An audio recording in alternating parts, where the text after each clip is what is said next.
Hi, I'm Shane with etrailer.com. Today I'm going to walk through how to install the Curt Class 1 Trailer Hitch Receiver on your 2016 Kia Optima. Adding a hitch like this onto your vehicle is going to allow you to put a cargo carrier bike rack or maybe even pull a small trailer. Putting a cargo carrier on is going to allow you to get items out of the vehicle, put them in or on the cargo carrier to give you more room inside. Maybe you're putting a bike rack on. It's going to allow you to put the bike racks on instead of trying to load them inside the vehicle or maybe up on a roof rack. Keep in mind this is a Class 1 hitch. It's going to be an 1.25 inch by 1.25 inch receiver tube opening, so you're going to be limited to Class 1 accessories. Reinforced collar to give us a little extra stability there. Our hitch pin hole is going to be 1/2 inch in diameter. It's going to take a standard 1/2 inch hitch pin. Hitch pin and clip does not come with this hitch, however they can be found here at etrailer.com. We're going to have plate style safety chain loops. You can see we have very large openings. It's going to give us plenty of room for different size safety chain hooks. This hitch is a steel construction with a black powder coat finish. It's really going to help resist any rust or corrosion and stay looking nice for a really long time.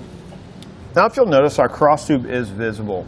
However, it sits fairly close to the bottom of the fascia, so it's not going to really take away from the aesthetics of the vehicle. Now I'm going to give you a few measurements and weight capacities to help you when deciding on any of your hitch mount accessories you may need. From the center of our hitch pin hole to the outermost part of our bumper is going to be about 4 inches. That number is important for any of your hitch mount accessories that may fold up against your vehicle. From the ground to the top innermost part of your receiver tube is going to be about 11 inches. That number is important for any of your hitch mount accessories that may require a little bit more ground clearance. As far as our weight capacities go, we're going to have a 200-pound max tongue weight, which is a downward pressure on the inside of the receiver tube. So when you have that cargo carrier bike rack loaded down, you want to make sure you're not exceeding the downward pressure. We're going to have a 2,000-pound gross trailer weight, which is how much the hitch can pull. That's going to be the trailer plus the load included. Always recommend checking the owner's manual of the Kia. Make sure the vehicle can withstand that amount of weight. You're going to go with the lowest number between the vehicle and the hitch. Now that we've gone over some of the features, let's walk you through how to get it installed. To start our installation, we need to lower our exhaust. We're going to start by hanging a strap. You can hang it anywhere from the frame. You just want to make sure you're going underneath the exhaust pipe. We're going to cinch it up. We're going to have 2 exhaust hangers. We're going to have one here in front of the axle. Come back here, we're going to have one right here on the side of the pipe. We're going to spray each one of the hangers with some soapy water or lubricant if you have some. We'll take a pry bar, put it in between there, and we can pry this off.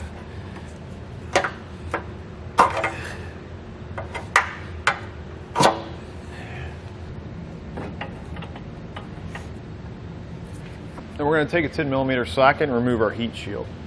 We're going to have one bolt here and 2 up here.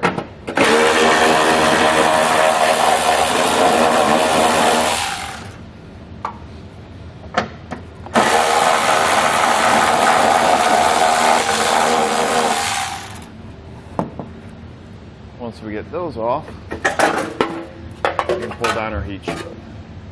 We're going to set it aside for right now. Over on our driver's side, we need to remove this plastic underbody panel if we have one. Take a 10mm socket. We're going to have a nut here, and we're going to have a nut right up here on the front side.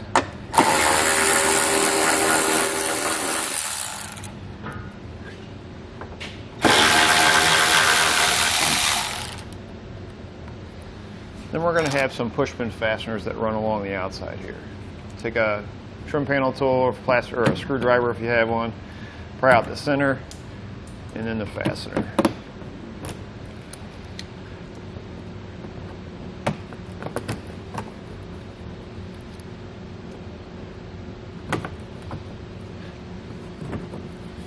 Then we'll pull our panel down and set it aside.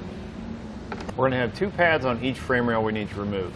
This one and this one. It's going to be the same on both sides. This one here is just a foam pad.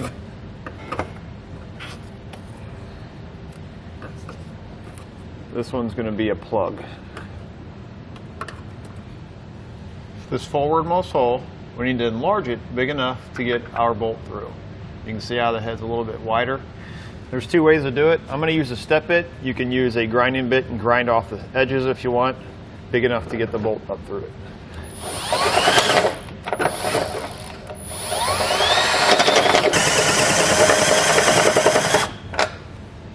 What we're going to do is we're going to take our pull wire. We're going to come up to this, or to come back to this back hole, feed our spring end in the hole, and we're going to come out of the hole we just drilled.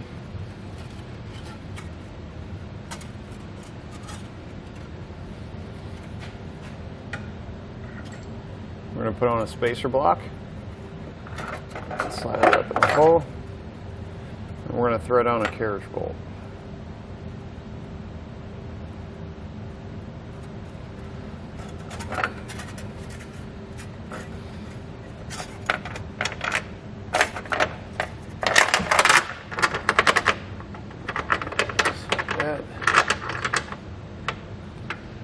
For this forwardmost hole, we're going to take our pull wire.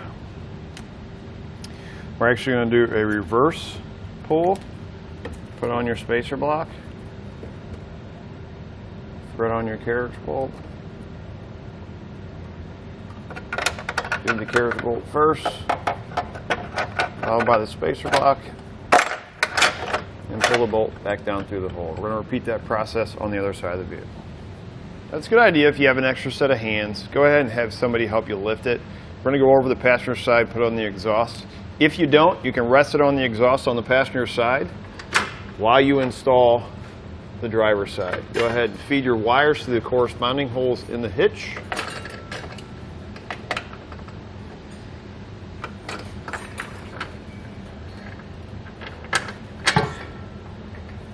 I'm going to raise it up.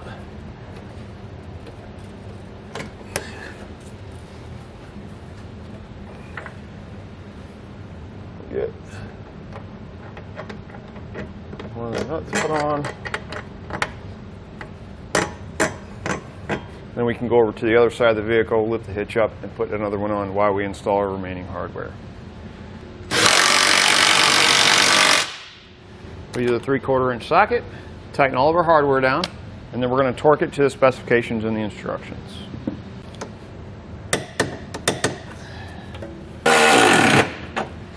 Reinstall your heat shield. You may have to bend it just a little bit to go around your hitch on that side.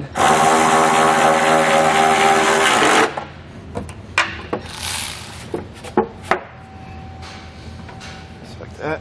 Before reinstalling your underbody panel, you're going to have to trim off this inside corner where it comes up to the hitch.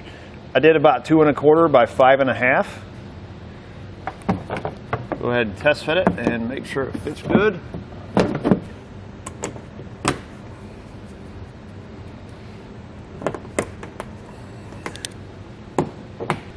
Once you get your panel done, go ahead and reinstall your exhaust.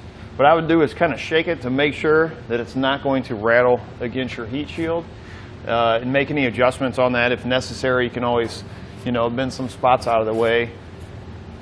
Doesn't look like we're hitting it at all, so I think we're good. Once you get it back in, you can go ahead and remove your strap. Once you have everything put back in place, you're ready to go. That's going to do it for a look at and installation on the Curt Class 1 Trailer Hitch Receiver on your 2016 Kia Optima.